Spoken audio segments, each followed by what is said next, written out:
Let's talk about money. What is your feeling about money? How do you feel about money? Do you like it? Do you love it? Do you hate it? Like, what's the emotion around money? Do you think it's evil? Do you think it's good? Do you feel that you are wealthy? Do you feel that you're poor? Do you feel that you're like average? And also, what you do, like no matter if you have a job or if you have a business or businesses, do you feel that you get what you're worth it? Like, do you know your value, and do you value your value? And do you feel that your clients or your employer pay you what you're worth it?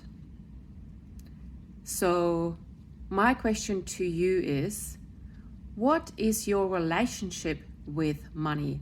And are you happy with that relationship, or would you like to change something about that?